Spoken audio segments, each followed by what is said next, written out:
The man we are going to talk about today was brilliant, complicated, and in some ways quite dishonest with himself.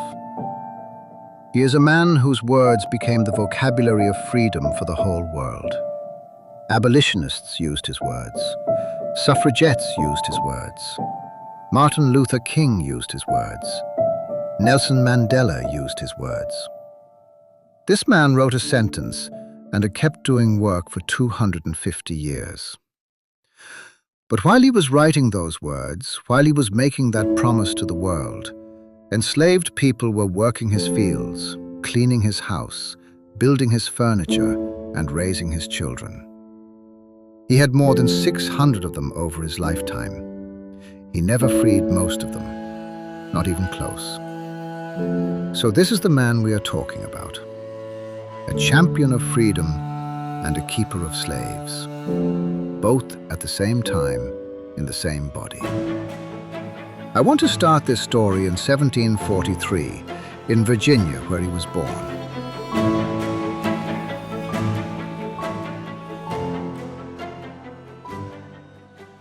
Thomas Jefferson was born on April the 13th, 1743, at a plantation called Shadwell in Goochland County, Virginia. His father's name was Peter Jefferson, and he owned 7,500 acres of land and kept around 60 enslaved people working the tobacco fields. His mother's name was Jane Randolph. She came from one of Virginia's most distinguished families. Thomas Jefferson came into the world with every advantage the colony had to offer. Shadwell sat in the foothills of the Blue Ridge Mountains. It was a quiet place with lots of old trees. His father, Peter, was a man of land, a surveyor, and a planter. But Peter valued education more than almost anything. He made sure young Thomas had tutors from the age of 5. Tutors in Latin, Greek, French. The boy was being prepared for something big. Thomas learned Latin and Greek as a child. He read everything he could find. His father's library, his tutor's books, anything. There was a hunger in him that started early and never really stopped. By the time he was a teenager, he had read more than most men read in a lifetime. In 1757, when Thomas was 14 years old, his father died. And the will was read, and Thomas inherited approximately 5,000 acres of land and dozens of enslaved people. He was a child who went to sleep one night as a boy and woke up the next morning as a landlord. He was not ready. Nobody at 14 is ready for that.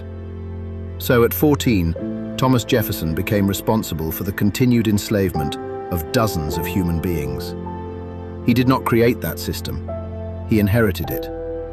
But he did not dismantle it. His mother Jane was still alive, of course, but Thomas almost never wrote about her. In thousands of letters and years of journals, she barely appears. Historians have noted this. He respected her, but he did not seem to feel much warmth toward her. Whatever he was looking for in a parent, he found it with his father, and then his father was gone.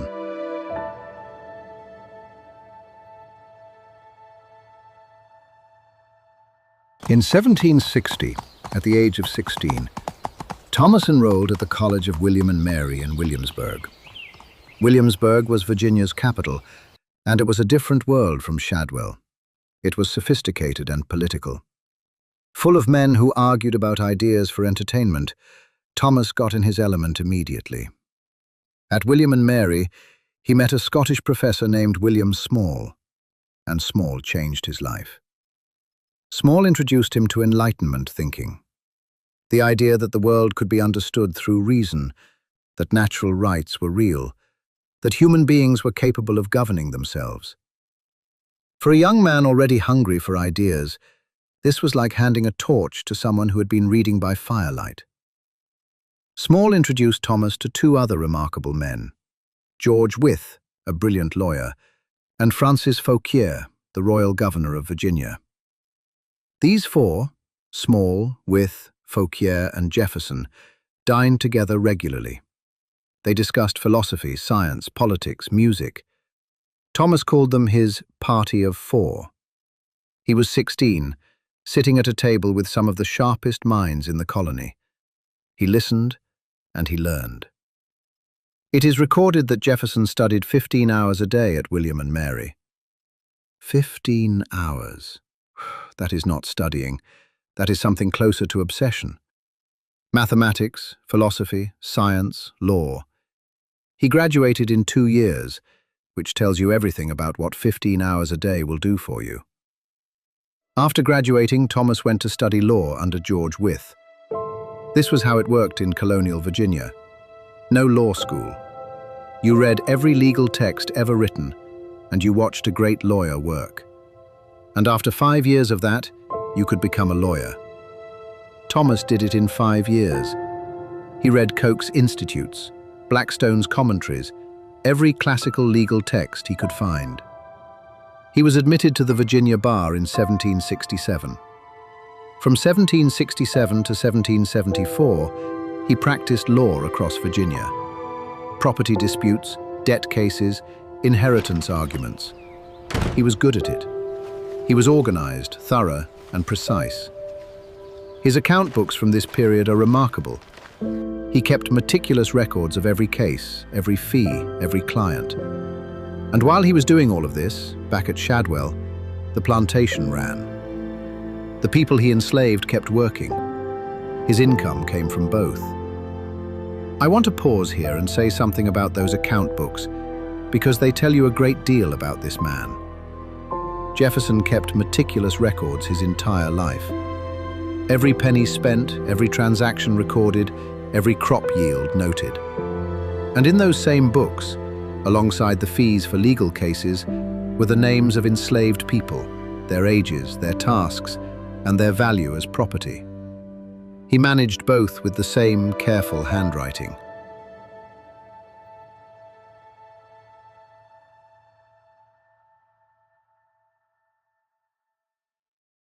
In 1768, Jefferson began the project that would consume him for the rest of his life. He was going to build a house on a mountaintop. He owned the mountain. He designed the house himself. He called it Monticello, which is Italian for Little Mountain. He was 25 years old and already thinking in Latin and Italian. That tells you the kind of man you are dealing with. Jefferson designed Monticello himself. He studied classical Roman architecture, the Pantheon, Palladio's villas, and adapted those ideas for Virginia. The dome, the symmetry, the columns. He kept redesigning it for decades. Even when he was president, he was sending home instructions about the construction. The house was never quite finished in his mind. Now, who actually built Monticello? Jefferson designed it, but the hands that built it, the hands that quarried the stone, cut the timber, mixed the mortar, laid every brick, those were the hands of enslaved people. Some of them were skilled craftsmen, joiners, bricklayers, carpenters. They built one of the most celebrated houses in American history and received nothing for it. On the first day of January 1772, Thomas Jefferson married Martha Wales Skelton. She was 23 years old, a widow with a young son who would not survive long. Family accounts describe her as beautiful, accomplished, and sharp. She played the harpsichord and sang. Jefferson played the violin. On their wedding night, a snowstorm hit so hard they could not make it to Monticello, and apparently they stayed at a tavern and played music until well past midnight. That sounds like a good beginning. By all accounts, the marriage was a genuinely happy one. They made music together in the evenings. She ran the household. He ran the plantation and his law practice. Their life had a rhythm to it. He was 31 years old, and he had everything Virginia said a man was supposed to have. Everything except a clear conscience about how he had it. In 1773, Martha's father, John Wales, died. And Jefferson inherited from him 11,000 additional acres of land and 135 more enslaved people. He also inherited a significant pile of debt from the Wales estate. So on one side of the ledger, more land and more people. On the other side, more debt. Jefferson would spend the rest of his life trying to balance that ledger. He never managed it. Among the 135 people Jefferson inherited was a baby girl named Sally Hemings. She was approximately 1 year old. Her mother was Elizabeth Hemings, an enslaved woman. Her father was John Wales, Martha's father, which made Sally Hemings the half-sister of Jefferson's wife. Think about that for a moment. The man just inherited his wife's half-sister as property. In 1774, with tensions between the colonies and Britain rising fast, Jefferson wrote a pamphlet. He called it A Summary View of the Rights of British America. And in it, he made a bold argument. The British Parliament had no authority over the American colonies whatsoever. The colonists had natural rights that Parliament could not touch. It was considered radical, dangerous even. It made Jefferson famous overnight. Now, to understand what Jefferson did in 1774, you need to understand one thing first. America was not always its own country.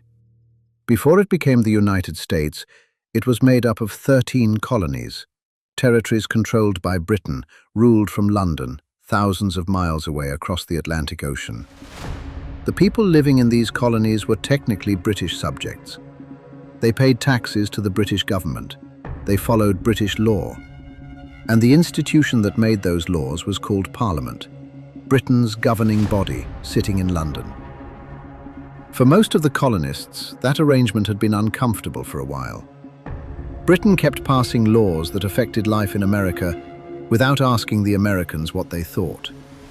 Taxes on paper, on tea, on trade. Rules made by people who had never set foot in Virginia or Massachusetts or Pennsylvania. The colonists had their own local assemblies. Virginia had one called the House of Burgesses, and those assemblies had been running local affairs for over 100 years. But Parliament kept overruling them, and the colonists kept complaining about it. Most colonial leaders at the time were not asking for independence. They were asking for fairness. They wanted Parliament to treat them better, to consult them, to respect their rights as British subjects. Jefferson went further, much further. In 1774, he wrote a pamphlet called A Summary View of the Rights of British America. And in it he argued that Parliament had no authority over the American colonies whatsoever. Not less authority, not more limited authority, none. His reasoning was this: the colonists had brought their rights with them when they crossed the Atlantic and settled America. Those rights belonged to them as individuals, not as subjects of Parliament. The colonies were connected to Britain only through the king.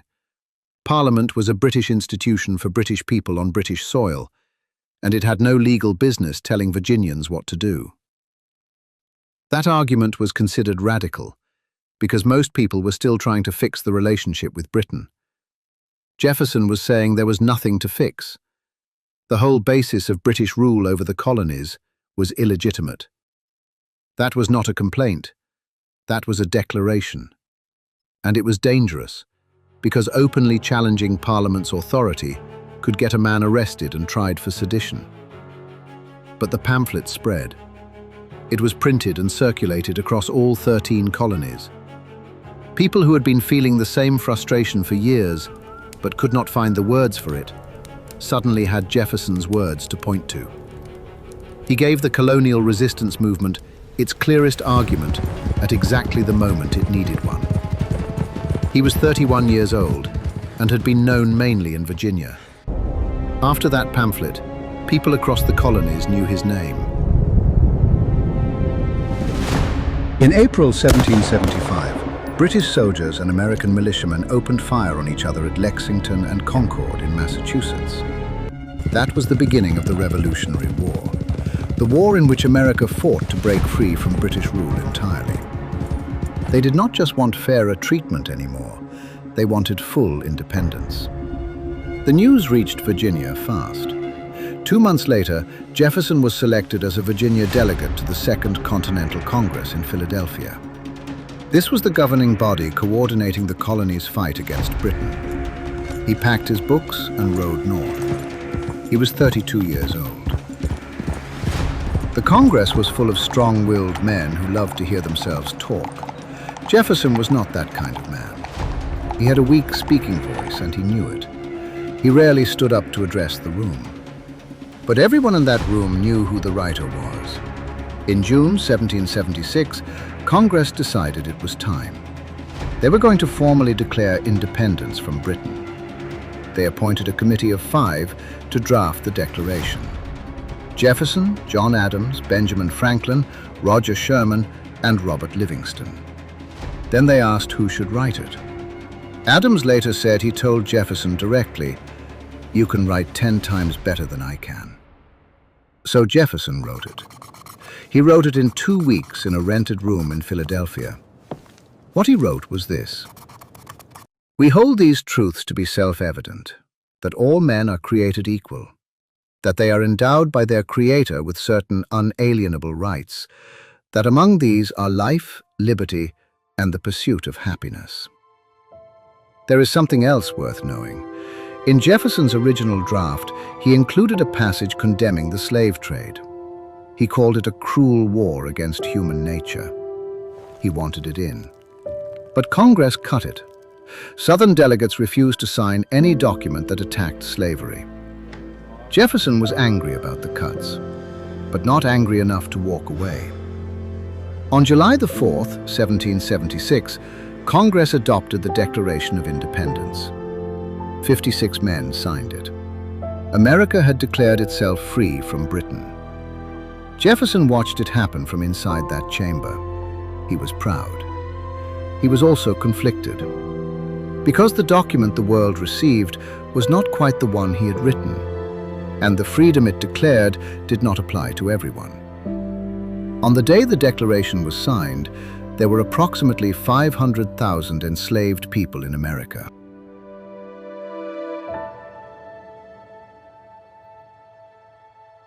After the Declaration, Jefferson went back to Virginia.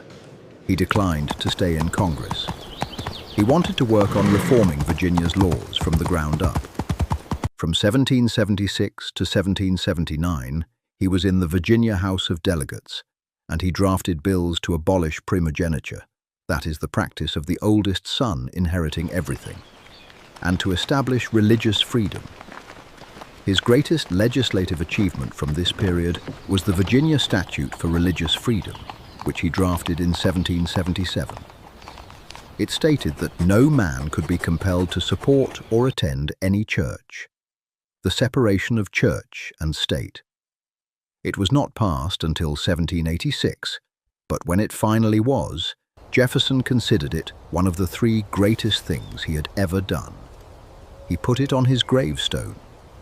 Jefferson also proposed a bill for the gradual emancipation of enslaved people in Virginia. It called for all enslaved children born after a certain date to be freed once they reached adulthood.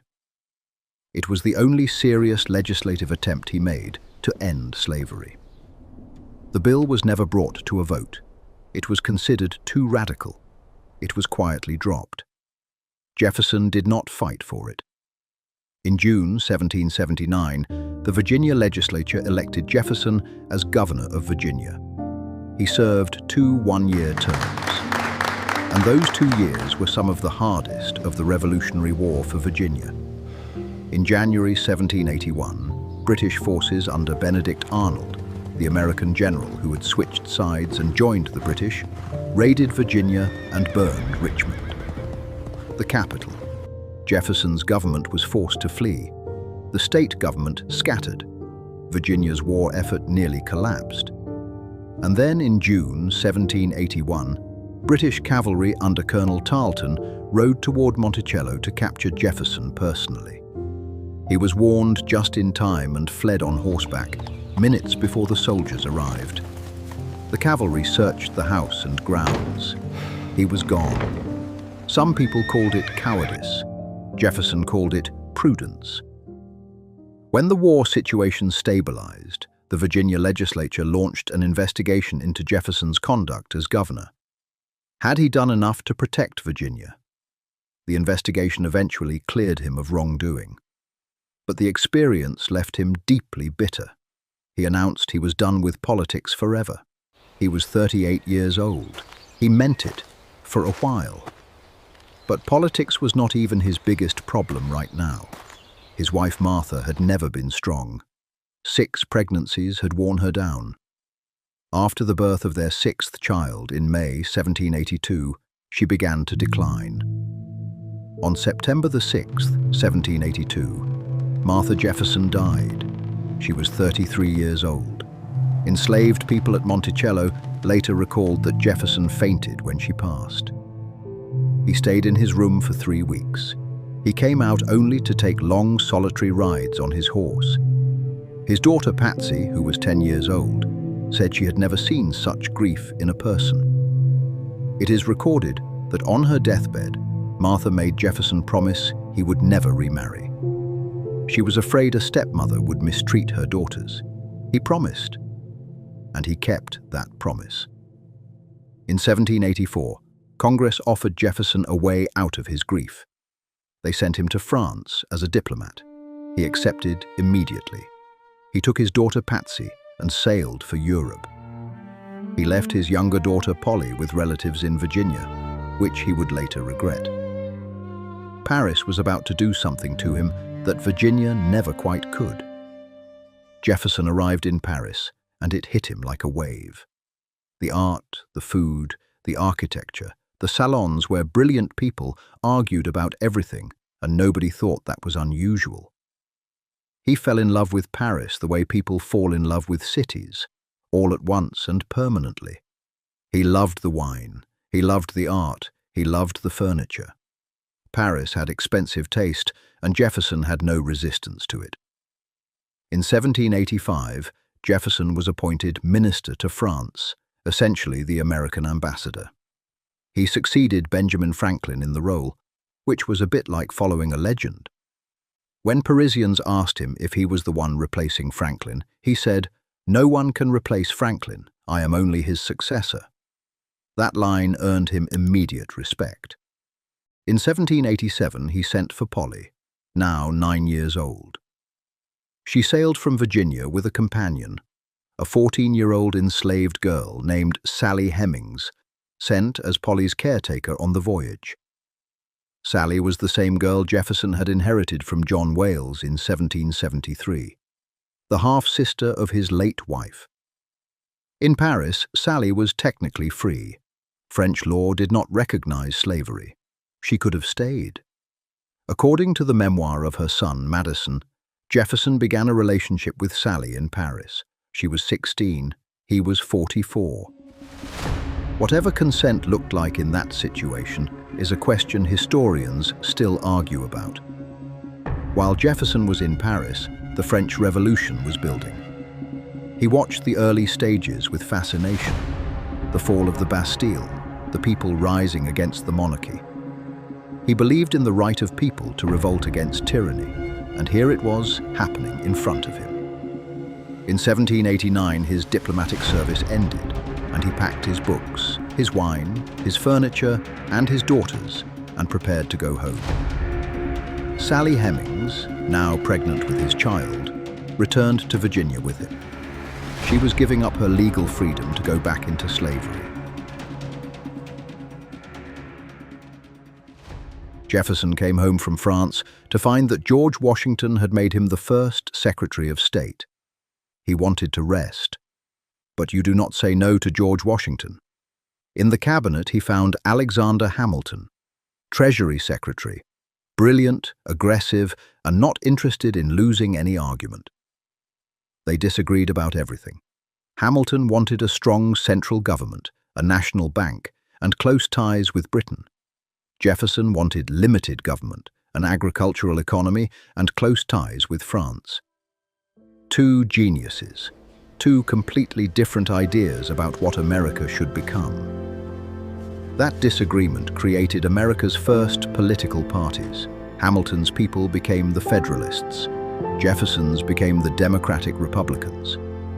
By 1793, Jefferson had had enough. He resigned and went home to Monticello. 3 years later, they ran him for president. He lost to John Adams by 3 electoral votes. Under the rules at the time, the runner-up became vice president. So Jefferson served as vice president to the man who had just defeated him. American democracy was still working out some design problems.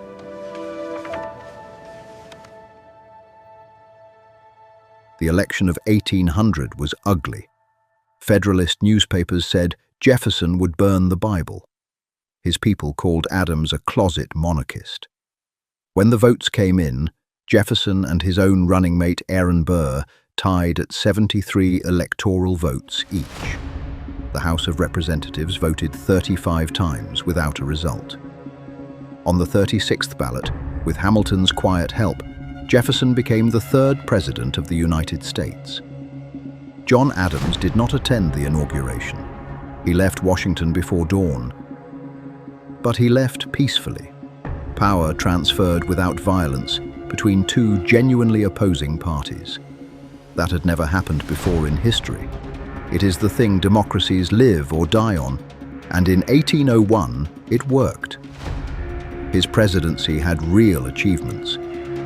In 1803, he purchased the Louisiana Territory from Napoleon, 828,000 square miles for $15 million, roughly 3 cents an acre, doubling the size of the country overnight. He then sent Lewis and Clark to explore it. They traveled over 8,000 miles to the Pacific and back, mapping unknown territory and meeting dozens of Native American tribes. He also sent the Navy to fight the Barbary pirates of North Africa and won, establishing America as a credible naval power. His second term was harder. Britain and France were both seizing American ships. Jefferson's solution was the Embargo Act of 1807, which banned all American trade with foreign nations. It was a disaster. Exports collapsed, merchants were ruined, and smuggling exploded. It was repealed 3 days before he left office. He went home to Monticello in 1809, knowing his second term had ended badly.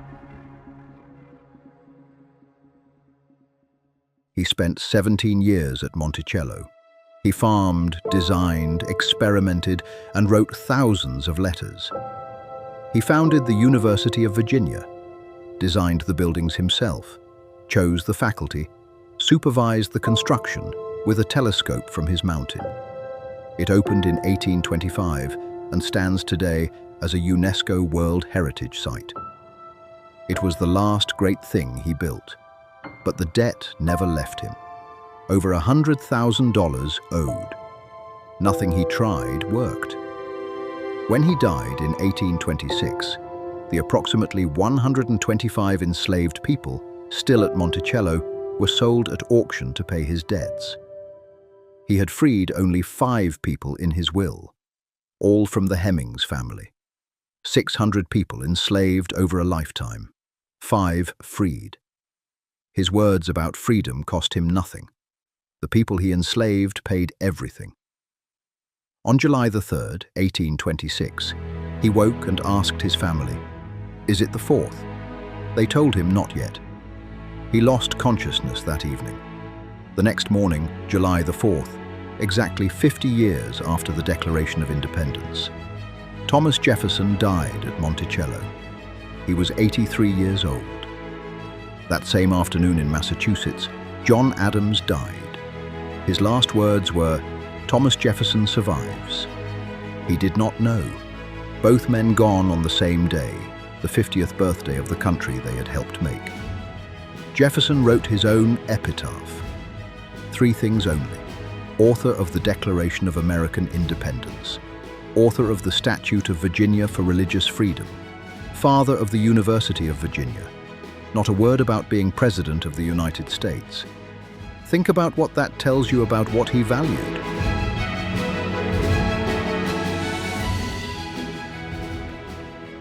Thomas Jefferson was a genius who owned people. a champion of liberty who could not bring himself to sacrifice what slavery gave him. He also put freedom into words that abolitionists, suffragettes, Frederick Douglass, and Martin Luther King all used to demand their own. He spent 83 years in contradiction, and the contradiction is not a footnote to his story. It is the story. Before you go, next time on the History Library, we are going back further, much further, to a woman who ruled the most powerful kingdom in the ancient world, who spoke 9 languages, who stood in front of Julius Caesar and made him forget what he came for. She was Greek by blood, Egyptian by crown, and she has been misrepresented for 2,000 years. She was not the woman Shakespeare wrote. She was not the woman Hollywood put in the movies. She was a mathematician, a diplomat, and a ruler who held a disintegrating empire together through sheer force of intelligence. And she lost, but she lost on her own terms. Next time, Cleopatra.